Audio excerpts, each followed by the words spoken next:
호두와 같은 견과류는 지방이 많아서 산패가 쉽게 일어날 수가 있는데 호두에 포함된 불포화 지방산은 산화가 되기 쉬워요. 산화가 진행되면 지방의 구조가 변형이 되고 산화된 지방은 우리 몸에 염증을 일으키고 혈관에 손상도 줄 수 있는 그런 물질이죠. 이뿐 아니라 또 심혈관 질환까지 유발할 위험도 가지고 있고 호두가 산패되면 아크릴아마이드라고 하는 유해 물질이 생성될 수 있는데 이 물질은 발암 물질이죠. 이렇게 산패된 호두를 장기적으로 섭취할 때는 암에 대한 위험성도 증가시킬 수가 있어요. 그럼 산패돼서 변질이 일어난 호두는 어떻게 할 수 있을까요? 고소한 호두 좋아하시는 분들 굉장히 많으시죠. 호두는 그 자체로도 훌륭한 간식이지만 저는 달달하게 졸여진 호두강정이나 제과점에서 파는 호두과일을 커피랑 먹는 것을 좋아하는데 이렇게 맛도 좋고 건강에 이롭다고 잘 알려진 호두 그냥 막연하게 몸에 좋다고만 알고 있지 않으세요? 호두는 견과류의 일종으로 기원전 7000년 전 고대 인류가 친숙하게 섭취해온 식품이라고 해요. 인류가 이렇게 오래전부터 호두를 섭취해왔다니 아주 옛날부터 인류에게 많은 영양소를 적용해준 식품이에요. 호두에는 단백질이나 비타민이나 미네랄 등 여러 가지 영양소가 풍부하게 들어있는데 이렇게 풍부한 영양소가 함유된 호두가주는 우리 몸에 이로운 점 바로 알려드릴게요.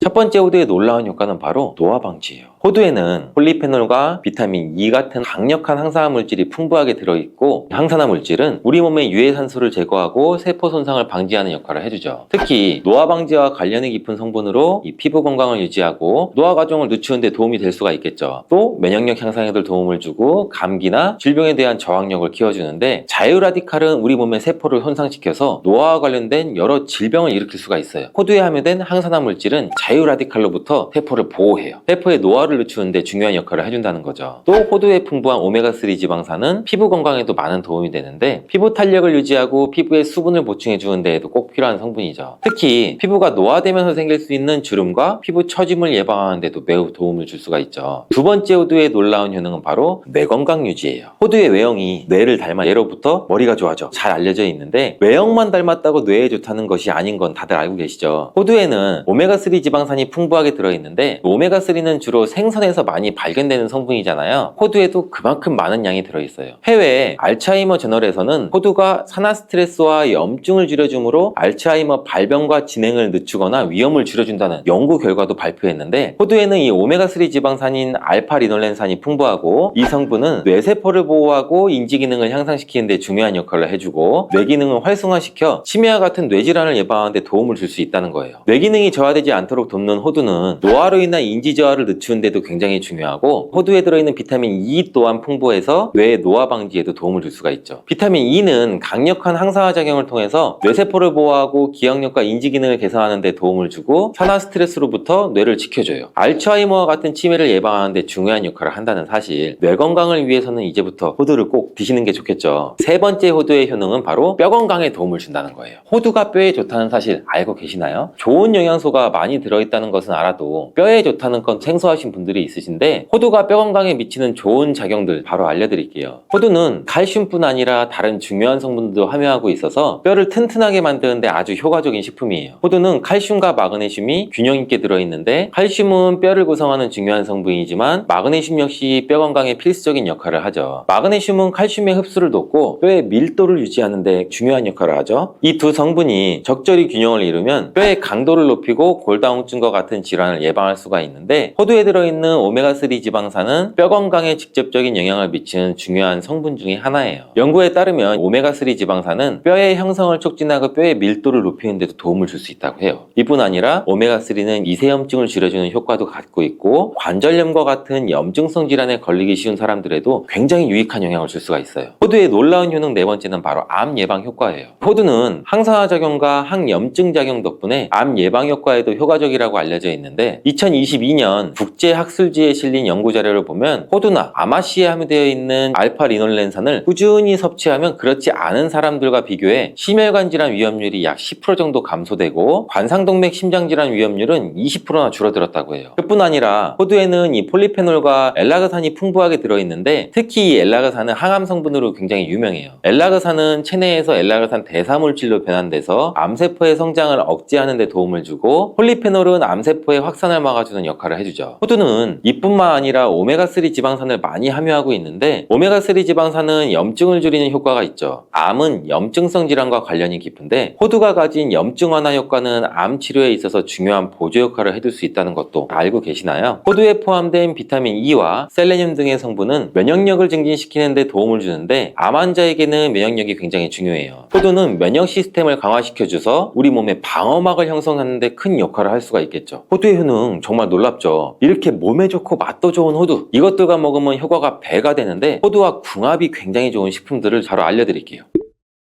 첫 번째는 요거트예요. 요즘 들어 그릭 요거트나 프로바이오틱스 같은 단어들 접해보셨잖아요. 요거트에는 단백질, 칼슘, 프로바이오틱스 등의 영양소가 풍부하게 함유되어 있는데 호두에는 건강한 지방, 단백질, 식이섬유, 비타민, 미네랄 등등이 풍부하죠. 두 가지를 함께 섭취하면 영양소 조합을 통해서 다양한 영양소를 한 번에 섭취할 수 있어요. 요거트에 함유된 프로바이오틱스는 우리 장내 유익한 세균을 증식시키고 장 건강을 촉진하는 데도 도움을 줄 수가 있겠죠. 또 호두의 지방은 프로바이오틱스의 효능을 더욱 향상시켜 장 건강에 도움을 주고 오메가3의 지방산과 같은 건강한 지방산을 요거트와 함께 섭취하면 호두의 지방이 소화와 흡수를 도와서 영양소의 흡수를 향상시킬 수 있다는 것도 꼭 잊지 말아주세요. 그리고 영양분뿐만 아니라 호두의 고소와 크리미한 식감과 요거트의 부드럽고 상큼한 맛은 잘 어울려요. 함께 섭취하시면 맛과 식감의 조화를 즐길 수가 있죠. 그러니 이제부터 요거트를 드실 때 호두와 함께 드시는 것도 추천드릴게요. 두 번째 호두와 환상의 궁합의 음식은 바로 바나나예요. 바나나는 호두와 함께 섭취하면 영양소의 균형을 맞출 수 있다는 사실 알고 계신가요? 바나나는 탄수화물과 천연당과 풍부한 식이섬유를 함유하고 있다고 잘 알려져 있는데 뿐만 아니라 바나나의 당은 호두 대비 신체에 더 빠르게 에너지를 공급해 준다고 해요. 호두에는 건강한 지방과 단백질이 풍부하게 함유가 되어 있다는 거 이제 잘 알고 계시잖아요. 이 성분들은 신체의 에너지를 지속적으로 유지하는 데 도움을 줘요. 그래서 바나나와 호두 이 두 가지를 함께 섭취하면 서로 보완적인 영양소를 한 번에 섭취할 수 있고 영양소의 흡수 또한 더 쉽고 오랫동안 지속이 되도록 도와준다는 거죠. 영양뿐 아니라 호두의 식감과 바나나의 부드럽고 달콤한 맛은 잘 어우러지는데 함께 갈아서 스무디로 한번 섭취해보세요. 달달한 바나나의 맛과 호두의 고소한 향이 의외로 조화로워서 맛과 식감, 영양소까지 한 번에 즐길 수가 있어요. 이렇게 고소하고 맛도 좋고 몸에도 정말 좋은 호두, 그렇다고 해서 너무 과하게 섭취해도 안 좋다는 사실. 호두는 건강에 매우 좋은 식품이지만 모든 식품들이 그러하듯이 호두도 적정량을 섭취해야 되는데 과연 하루에 얼마나 먹어야 되는지, 몸에 좋은 호두를 잘못된 방법으로 섭취하면 몸에 치명적인 독이 될 수 있다는 사실. 호두 섭취 시 주의할 점을 제가 바로 알려드릴게요. 호두를 섭취할 때 유의할 점, 첫 번째는 알러지 반응이에요. 호두는 견과류 중 알러지를 유발시킬 수 있는 식품인데 일부 사람들에게 알러지 반응을 일으킬 수가 있대요. 호두 알러지가 있는 경우 호두를 섭취했을 때는 입술이나 혀, 또 얼굴이 부풀거나 호흡곤란을 겪을 수가 있는데 이는 개개인의 신체 증상에 따라서 매우 위험할 수도 있고 다르죠. 경우에 따라서는 굉장히 심할 수도 있고 이런 증상이 발생되면 즉시 호두 섭취를 중단하고 필요시 의사와 상담해야 되고 호두 섭취 시 주의할 점 두 번째는 과도한 섭취예요. 이 호두는 100g당 약 650칼로리로 매우 고칼로리 음식이에요. 하루 섭취량을 과도하게 초과하면 오히려 체중 증가를 유발할 수가 있는데 호두에는 지방이 많이 함유되어 있지만 대부분 불포화 지방이라 건강에 유익하다고 알고 있겠죠. 근데 칼로리가 높기 때문에 적정량을 섭취하는 것이 중요해요. 하루에 약 20-30g 정도, 이건 약 5알에서 7알 정도인데 쪽으로 봤을 때는 10개에서 15쪽 정도 돼요. 호두를 섭취할 때는 꼭 기억해 주세요. 호두 섭취 시 유의할 점 세 번째는 변질이 일어난 호두 섭취죠. 호두와 같은 견과류는 지방이 많아서 산패가 쉽게 일어날 수가 있는데 호두에 포함된 불포화 지방산은 산화가 되기 쉬워요. 산화가 진행되면 지방의 구조가 변형이 되고 산화된 지방은 우리 몸에 염증을 일으키고 혈관에 손상도 줄 수 있는 그런 물질이죠. 이뿐 아니라 또 심혈관 질환까지 유발할 위험도 가지고 있고 호두가 산패되면 아크릴아마이드라고 하는 유해 물질이 생성될 수 있는데 이 물질은 발암 물질이죠. 이렇게 산패된 호두를 장기적으로 섭취할 때는 암에 대한 위험성도 증가시킬 수가 있어요. 그럼 산패돼서 변질이 일어난 호두는 어떻게 알 수 있을까요?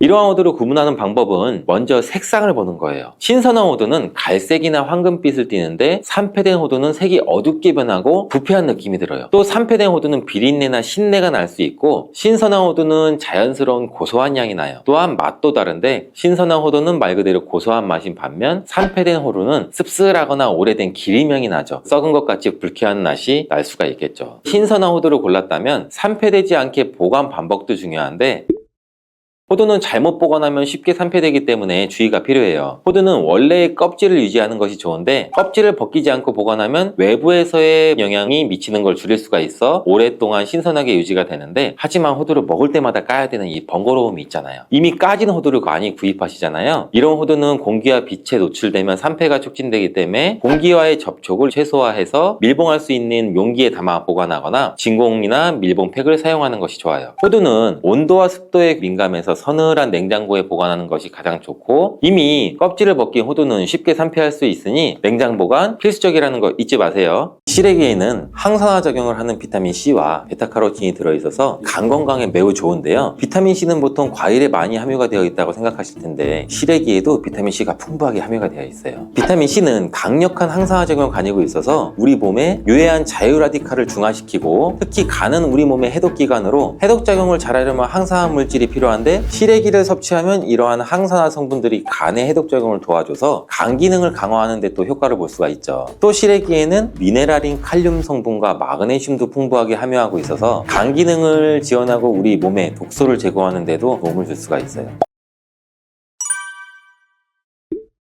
여러분, 시래기 다들 좋아하시나요? 저는 된장국 중에서 시래기를 넣은 시래기 된장국이 제일 맛있더라고요. 겨울철에 자주 먹는 음식 재료인 이 시래기는 예로부터 우리 한국인의 밥상에 올라온 식재료라 매우 친숙하죠. 시래기는 주로 무청이나 배추잎을 말려서 만든 거로 과거 우리나라가 가난하던 시절에 겨울철 채소로 밥상에 중요한 역할을 해왔을 뿐 아니라 지금은 그 특유의 향과 식감으로 꾸준히 많은 사랑을 받고 있는데요. 시래기는 맛뿐만 아니라 몸에 좋은 성분까지 가득한 식품이라는 거 알고 계시나요? 시래기의 놀라운 영양 성분과 효능 바로 알려드릴게요.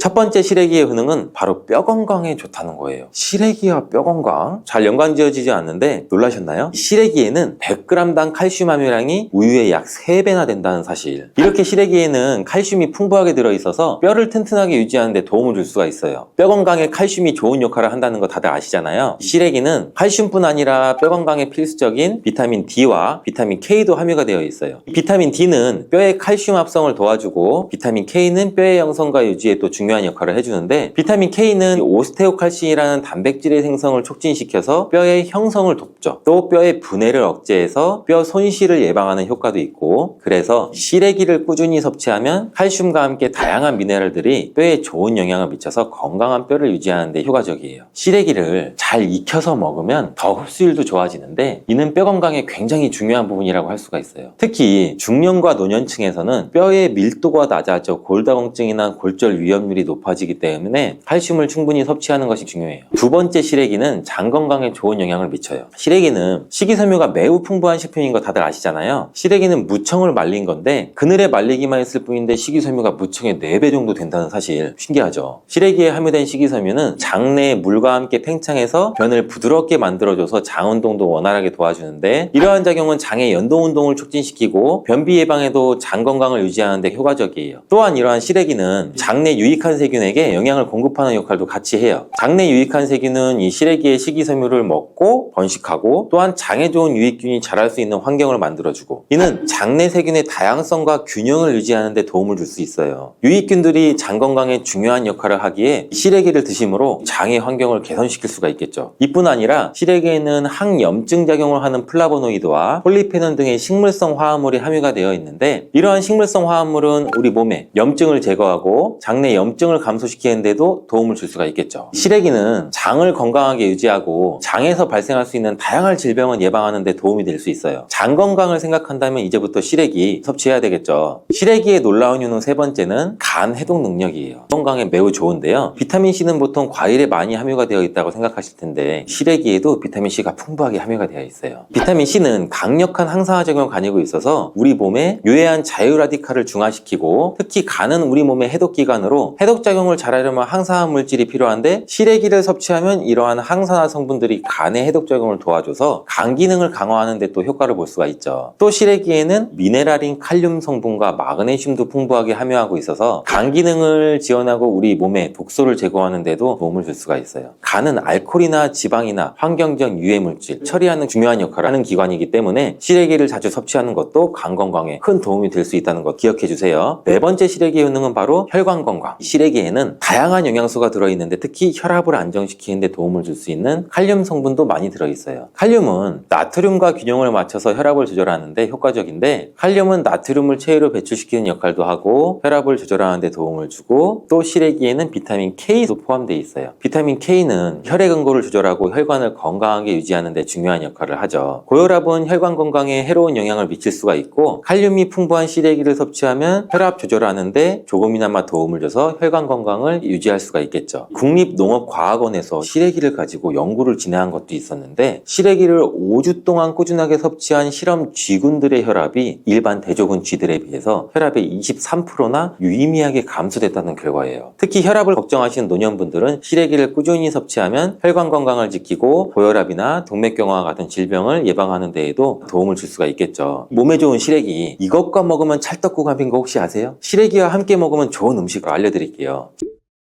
시래기와 잘 어울리는 음식 첫 번째는 두부예요. 시래기와 두부는 굉장히 잘 어울리는데, 두부는 식물성 단백질이 풍부하고 식이섬유, 비타민, 미네랄, 다양한 영양소가 풍부해서 시래기와 함께 먹으면 서로 보완되는 환상의 조합이죠. 두부의 부드러운 맛과 시래기의 아삭한 식감이 조화를 이뤄서 맛있고 건강한 한 끼를 완성할 수가 있겠죠. 시래기와 두부는 모두 뼈 건강에 좋고 단백질과 칼슘을 동시에 섭취할 수가 있어서 노년층에게서 특히 좋은 조합이라고 할 수가 있어요. 된장국을 끓이실 때 두부와 시래기를 넣어서 조리하면 고소한 된장과 부드러운 두부, 그리고 시래기의 식이섬유가 서로 조화를 이뤄서 소화도 잘 되고 영양도 풍부하죠. 다른 조리 방법으로는 시래기 두부 찜도 있는데, 시래기와 두부를 함께 찜통에 찐 후에 간장이나 다진 마늘, 파, 참기름 등 양념을 넣어서 시래기에 잘 묻힌 뒤 양념된 시래기를 쪄둔 두부에 말아주는 거예요. 이렇게 요리해 두시면 부드럽고 고소한 맛이 일품이죠. 두 번째 시래기에 어울리는 이 환상의 궁합 음식은 바로 버섯이에요. 버섯은 저칼로리면서 식이섬유, 미네랄이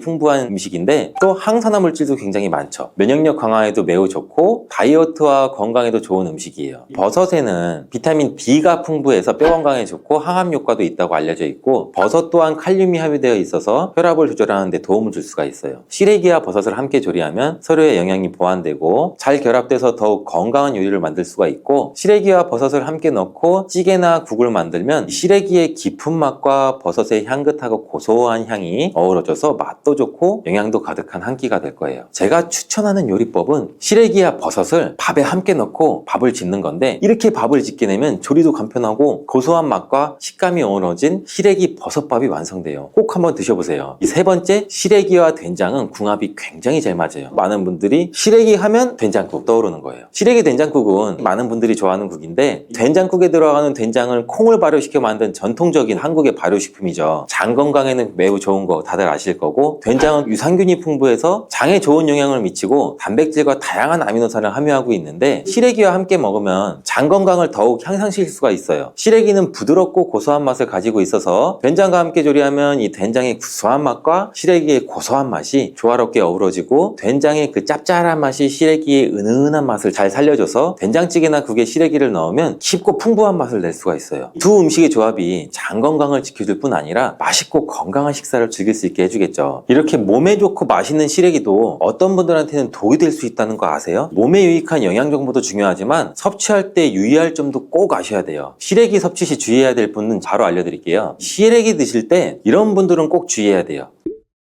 첫 번째는 신장이 약하신 분이에요. 시래기는 칼륨이 많이 들어있다고 했잖아요. 몸에 유익한 작용을 하지만 한편으로는 신장이 약한 분들한테는 꼭 주의가 필요한데, 신장 기능이 약한 사람은 칼륨 섭취를 과도하게 되면 문제가 될 수 있어요. 칼륨은 신장에서 배출되기 때문에 신장 기능이 떨어진 분들은 시래기를 과도하게 섭취하지 않도록 주의해야 되고, 특히 고혈압이나 신장 질환이 있으신 분들은 전문가의 조언을 받는 것도 좋고 섭취량을 조절하는 것이 좋아요. 시래기를 드실 때 주의해야 하는 분 두 번째는 바로 소화기관이 약하신 분들이에요. 시래기는 식이섬유가 풍부한 식품으로 이 역시 몸이 건강한 분들한테는 유익한 성분인데, 소화기관이 약해진 분들이 과도하게 섭취할 경우에는 위장에 부담을 줄 수가 있어요. 특히 장이 민감하신 분들은 식이섬유가 장을 과하게 자극하고 불편하지 않게 하기 위해서 과식하지 않도록 주의하는 게 좋고, 너무 많은 양을 먹으면 배가 불편하거나 소화불량을 일으킬 수 있기 때문에 적당히 섭취하는 것이 중요하다는 거 꼭 유의해 주세요.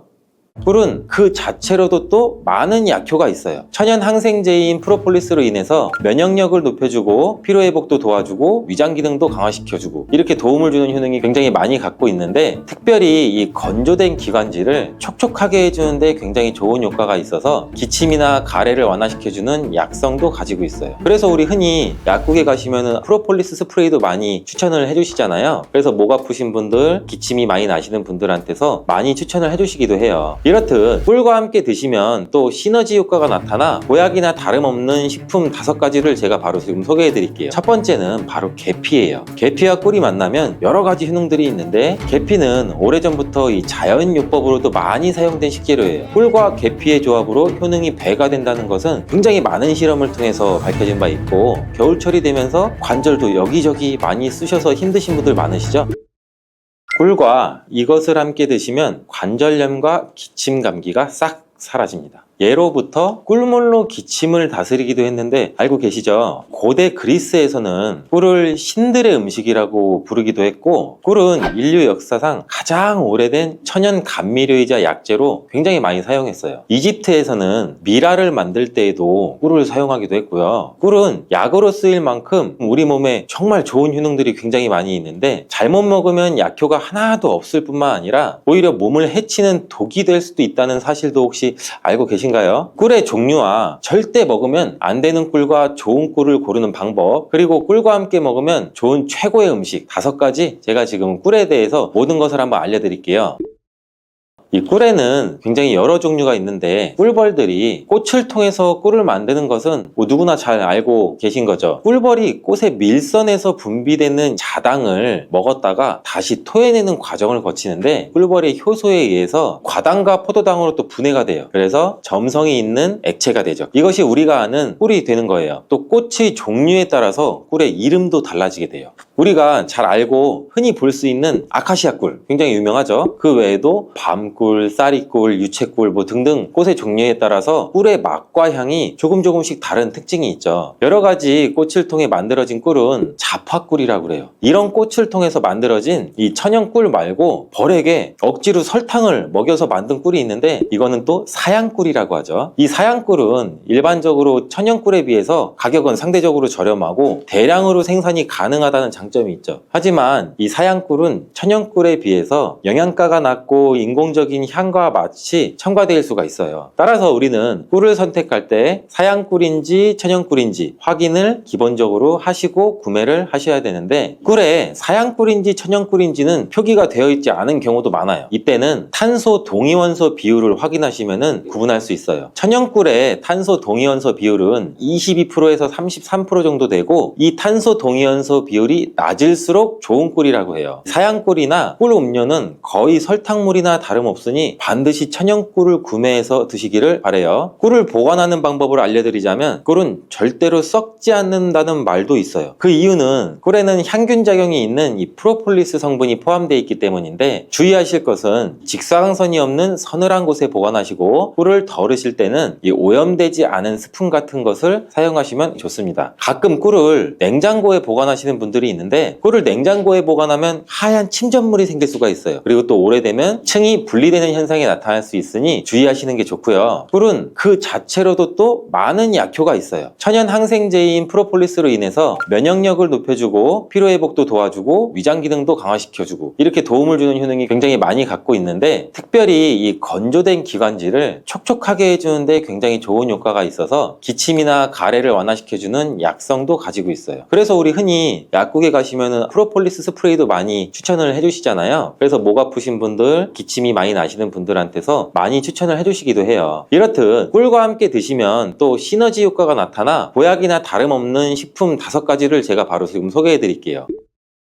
첫 번째는 바로 계피예요. 계피와 꿀이 만나면 여러 가지 효능들이 있는데, 계피는 오래전부터 이 자연요법으로도 많이 사용된 식재료예요. 꿀과 계피의 조합으로 효능이 배가 된다는 것은 굉장히 많은 실험을 통해서 밝혀진 바 있고, 겨울철이 되면서 관절도 여기저기 많이 쑤셔서 힘드신 분들 많으시죠? 지금 집중해서 영상 보세요. 꿀과 계피의 조합으로 가장 두드러지는 첫 번째 효능은 소염작용을 통한 관절의 염증을 완화시켜줘서 관절 건강에 큰 도움을 줄 수 있다는 거예요. 덴마크 덴마크 코펜하겐 대학에서 꿀과 계피의 관절염 개선 효과에 대해 연구를 했는데, 연구진들은 약 200명의 관절염 환자를 대상으로 아침과 저녁 식사 전에 따뜻한 물에 꿀 한 스푼과 계피 반 스푼을 티스푼으로 섞어서 마시게 했어요. 일주일 만에 환자의 약 73% 정도가 통증이 유의미하게 개선이 되었고, 한 달 내에 이전에 걷기도 힘들었던 환자의 대부분이 통증이 많이 감소돼서 걸을 수도 있게 되었다고 해요. 이 연구는 꿀과 계피를 함께 복용하면 관절염 환자의 증상을 개선한다는 데 도움이 될 수 있다는 것을 보여주고 있어요. 꿀과 계피를 함께 먹을 때의 효능 두 번째는 콜레스테롤을 조절해서 혈관 건강 개선에 도움을 준다는 거예요. 덴마크 농무부 연구 결과에 따르면 계피를 40일 동안 이 4분의 1 티스푼을 섭취하자 중성지방이 30%, 콜레스테롤은 20%나 감소했다고 해요. 꿀은 지질대사라고 해서 나쁜 콜레스테롤은 줄이고 좋은 콜레스테롤은 늘리는 작용을 해서 계피도 풍부한 폴리페놀 성분이 꿀과 비슷한 효능을 나타낸다고 해요. 이 효능들이 더해지니 혈관의 지방을 제거하고 동맥과 혈관도 튼튼하게 해주고 심장이나 뇌졸중과 같은 이 혈관 질환을 예방할 수 있는데 도움을 줄 수 있다는 거죠. 꿀과 계피를 함께 먹을 때의 효능 세 번째는 감기와 독감 완화시켜 줄 수 있다는 거고, 요즘같이 추운 날씨에 감기 굉장히 많이 걸리시잖아요. 이때 계피와 꿀을 섞으면 굉장히 우리 몸에 도움이 돼요. 날씨가 추워지면 체온이 떨어지고, 체온이 떨어지게 되면 이 면역력이 떨어지게 돼서 감기에 걸리기 쉬워지는 환경에 우리가 노출이 되는데, 꿀과 계피에는 면역력을 강화시켜주는 성분이 함유되어 있고 항균 및 항바이러스 효과가 있는 성분도 함유되어 있어서 감기와 독감을 예방하는데 굉장히 큰 도움을 줄 수가 있어요. 또한 항염증 효과가 있는 성분이 함유되어 있어 감기와 독감의 증상인 이 발열, 인후통, 근육통 등을 완화시키는 데에도 굉장히 효과가 커요. 꿀과 계피를 함께 먹을 때의 효능 네 번째는 위장장애를 개선하는 데 도움을 줄 수 있다는 건데, 꿀과 계피는 소화를 촉진시키고 위장 온도를 원활하게 도와주는 효능이 있어요. 위장을 따뜻하게 해주는 효능도 같이 가지고 있고요. 또한 꿀은 위산을 중화시켜서 소화를 돕는 역할도 같이 하기도 해요. 꿀과 계피가 위에 들어가면 위장의 점막이 자극이 돼서 위액 분비를 왕성하게 해줘서 소화장애에 도움을 줄 수 있어요. 그리고 위에 생긴 상처를 치료해줘서 개선을 시켜줄 수도 있고, 위궤양을 막고 이 경련성 통증도 억제해서 위장의 연동응전도 촉진하고 가스 제거도 같이 배출시키는 효과도 가지고 있어요. 꿀과 계피를 함께 먹을 때의 효능 다섯 번째는 노화 방지와 피부 개선에 도움을 준다는 거예요. 미국의 일리노이드 대학 연구팀은 꿀의 항산화 성분이 남성의 신체에 미치는 영향을 조사하기 위해서 남성을 대상으로 꿀물 섭취 그룹과 이 위약 그룹으로 나눠 연구를 진행한 실험도 있는데, 그 연구 결과 꿀물을 섭취한 그룹은 꿀물을 섭취하지 않은 그룹에 비해서 항산화 성분이 증가하고 신체 기능이 개선되는 효과가 나타났다고 발표를 했죠. 이는 꿀에 함유된 항산화 성분이 우리 몸에 활성산소를 제거해주고 노화도 방지해주고 면역력도 강화시켜주는 효과가 있기 때문이라는 말일 수가 있겠죠. 또 피부를 건강하게 해주는 효과도 볼 수 있었는데, 꿀과 계피를 함께 먹으면 피부의 보습과 탄력도 유지할 수 있어요. 그리고 꿀은 피부에 수분을 공급하고 계피는 우리 피부의 염증을 완화시켜주는 효과도 가지고 있어요. 꿀과 함께 드실 때 최고의 식품 중 두 번째는 마늘이 있죠. 꿀에 마늘을 재워서 드시는 분들 많이 계시잖아요. 아주 잘하고 계신 거예요. 이 꿀과 마늘을 함께 드시면 우리 몸에 굉장히 좋은데, 꿀과 마늘이 모두 면역력을 강화시키는 성분이 풍부하게 함유가 되어 있어요. 특히 이 마늘의 알리신 성분은 항균 및 항바이러스 효과가 뛰어나서 감기나 독감 등의 질병을 예방하는데 굉장히 큰 도움을 주고, 또한 마늘의 이 알리신 성분은 우리 혈압도 조절해주는 역할도 하고 우리 혈액을 맑게 유지해주면서 혈관을 건강하게 유지시켜주는 효능도 같이 갖고 있어요. 꿀은 혈액순환도 촉진하고 혈압을 낮추는 데에도 도움을 줄 수가 있어요. 꿀과 마늘 모두 항산화 작용이 뛰어난 성분들이 함유가 되어 있어 우리 몸에 활성산소도 제거해줘 노화를 방지해주는 효과도 가지고 있죠. 꿀과 함께 드실 때 최고의 식품 세 번째는 무예요. 무를 채를 써서 꿀에 재워 드시면 되는데, 기침과 가래에 효과가 아주 좋은 천연 약재라고 보시면 돼요. 감기에 걸려서 기침이 잘 낫지 않고 속이 더부룩하고 또 소화도 안 될 때 꿀에 무를 재운 걸 드시면 너무 좋은데, 무의 매운맛을 내는 이 시니그린 성분이 위장에 우리 점막을 자극해서 점액 분비를 활성화시킬 뿐만 아니라 기관지 점막에 붙어있는 가래도 묽게 만들어 몸 밖으로 쉽게 배출되는데 큰 도움을 주게 돼요.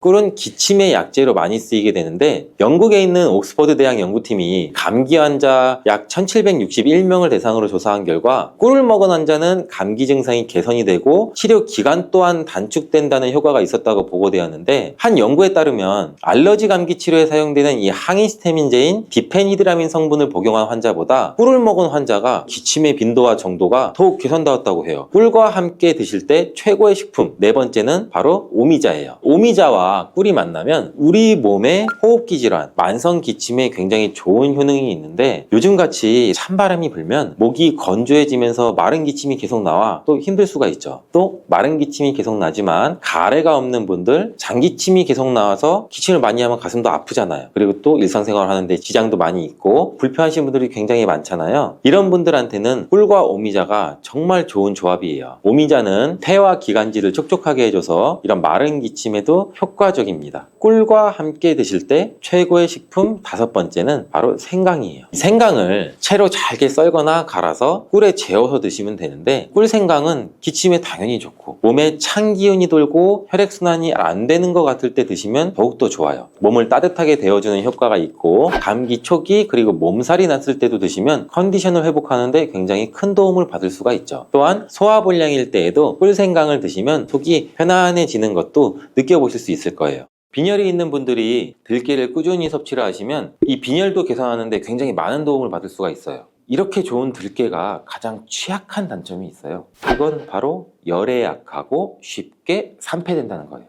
통들깨보다는 들기름으로 많이 섭취하게 되는데 이 들기름을 짤 때 굉장히 좋아요. 들기름을 짤 때 보통은 200도 이상으로 가열을 해서 들기름을 볶아서 기름을 짜게 되는데 이때 몸에 좋은 오메가3 지방산이 대부분 파괴가 많이 돼요. 그래서 들기름을 드실 때는 저온에서 압착한 기름을 사용하시는 것이 좋습니다.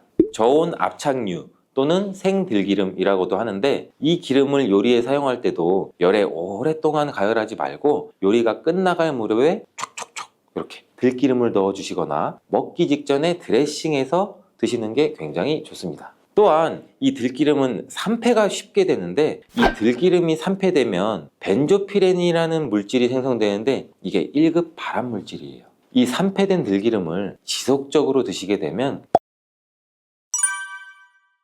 들깨를 이렇게 드시면 당뇨와 혈당이 싹 사라지고 치매도 예방할 수 있어요. 들기름, 들깨 하면 뭐가 생각나나요, 여러분들은? 들기름에 북어와 미역을 구수하게 볶아 시원한 북어 미역국을 끓여 먹어도 정말 맛있잖아요. 그죠? 건강에도 좋다는 이 들기름과 들깨 잘못 먹으면 암에 걸리고 혈관 건강에도 악영향을 줘서 치매도 유발할 수 있다는 사실 알고 계셨나요? 어떻게 먹을 때 건강을 해쳐 암에 걸리고 또 치매를 유발하는지 그리고 어떻게 먹는 것이 우리가 건강하게 먹는 방법인지 또한 어떻게 보관하는 것이 가장 좋은 방법인지 제가 들깨에 대한 모든 것 알려드릴게요. 나이가 들면서 산책하기도 힘들고 관절도 쑤시고 무릎 통증 이것 때문에 힘드시지 않나요, 여러분들? 들깨의 첫 번째 효능은 바로 관절염에 좋다는 거예요. 무릎이나 관절 통증 때문에 병원에서 진통제를 처방받고 약국에서 또 진통제를 받아 드시고 이때 이 처방받는 우리 진통소염제의 역할이 우리 몸속에 프로스타글란딘이라는 물질이 있어요. 이 물질의 생성을 억제해서 통증을 막아주는 기전인데 이 들깨 속에 함유되어 있는 식물성 오메가3 지방산인 알파리놀렌산이라는 게 함유되어 있는데 이는 체내에서 염증을 일으키는 프로스타글란딘이라는 생성을 억제하는 데 아주 좋은 효능을 발휘해요. 이처럼 우리가 오메가3를 먹는 이유 중 하나도 혈관 건강이나 혈행장애, 피를 맑게 해준다 등등의 역할도 있지만 몸속의 미세염증을 잡아주는 역할이 굉장히 커서 드시는 분들도 많으신데 이러한 들깨가 바로 이런 염증 유발 물질을 억제해줘서 진통 역할에 도움을 줄 수 있다는 거죠. 또한 들깨의 두 번째 효능은 바로 뼈 건강에 도움을 준다는 건데 이는 들깨에 관절염과 무릎 통증이나 이런 거를 완화시켜주는 성분도 들어있으면서 뼈 건강에 도움을 주는 이유는 이 칼슘 함량도 높기 때문이에요. 이 들깨 100g에는 약 한 390ml 정도 되는 칼슘이 함유가 되어 있다고 하는데 뼈 건강에 아주 도움을 줄 수 있는 좋은 식품이기도 해요. 이러한 들깨를 꾸준히 섭취하면 이처럼 칼슘의 흡수도 많아져 골다공증 예방에도 참 좋은데, 중년 이후 노화가 진행될 때 영양 불균형이 생기면서 많이 발생이 하게 되는데, 여성의 경우 폐경 이후에는 골밀도가 많이 감소가 되고 골다공증 발생되는 확률도 높아진다고 해요. 골다공증으로 인해서 노인들의 골반 골절이 일어날 수가 있는데, 이 골반 골절로 인해서 65세 이상이신 분들은 30%가 1년 내에 사망하고, 또 80세 이상인 분들은 50%가 2개월 이내에 사망을 할 수도 있다고, 굉장히 위험하다고 해요. 그럼 노인들에 대한 뼈 관리는 굉장히 중요하겠죠. 이 골다공증 관리에 뼈 건강을 유지하고 골절 위험을 줄이기 위해서도 굉장히 중요해요. 뼈 건강을 위해서 우리 들깨를 꾸준히 섭취하는 게 좋겠죠. 나이가 들면서 깜빡깜빡하는 일도 잦아지고 기억력도 떨어져서 고민되시는 분들 많으시죠? 이제는 걱정하지 마세요. 세 번째 들깨의 효능은 바로 뇌 건강, 뇌신경을 튼튼하게 해주고 기억력도 높여주고 치매를 예방하는 데 도움을 줄 수 있다는 거예요. 이렇게 좋은 효능이 있는 이유는 잠깐 말씀드린 대로 오메가3가 풍부하게 함유가 되어 있는데, 이 오메가3는 보통 흔히들 알고 계시듯이 등푸른 생선에 많이 함유되어 있다고 알고 계시잖아요. 이것은 동물성 오메가3고, 식물성 오메가3인 이 알파 리놀렌산이라는 거는 들깨에 많이 들어있어요. 이 들깨에 함유된 지방산 중에서 이 60% 정도나 차지하는 게 바로 이 알파 리놀렌산인데, 이 알파 리놀렌산은 뇌신경 보호에 탁월한 효과가 있는데, 어떻게 뇌신경을 보호하느냐? 뇌신경에 염증을 일으켜서 망가뜨리는 이 사이토카인이라는 물질이 있는데, 이러한 사이토카인이라는 물질의 분비를 감소를 시키고, 또 알츠하이머 치매 환자의 뇌에서 많이 발견되는 이 비정상적인 단백질이라는 게 있어요. 이게 베타 아밀로이드라고 하는데, 바로 이 알파 리놀렌산이 이 베타 아밀로이드를 감소시키기 때문이에요. 참치에도 많이 함유되어 있다는 DHA 많이 들어보셨죠? 이 DHA가 대표적인 뇌기능 강화 물질인데, 이 DHA가 우리의 기억력도 높여주는 데 도움 주고 또 학습 능력 또한 좋게 만들어주는데, 이 DHA는 체내에서 잘 합성이 되지가 않아서 식품으로 섭취를 하는 게 좋아요. 이 들깨에 함유된 알파 리놀렌산이 흡수될 때 바로 이 DHA로 전환이 돼요. 그래서 어린이 전용 오메가3 같은 경우에서도 약국에서 많이 보시면 이 EPA보다는 DH 함유량이 높은 영양제도 굉장히 많이 찾아볼 수가 있는데, 이렇듯 들깨가 뇌신경이나 뇌 건강에 좋은 이유가 바로 이것 때문이에요. 네 번째 들깨의 효능은 이 심장을 건강하게 하고 혈관의 노화를 막아주는 데 도움을 준다는 거예요.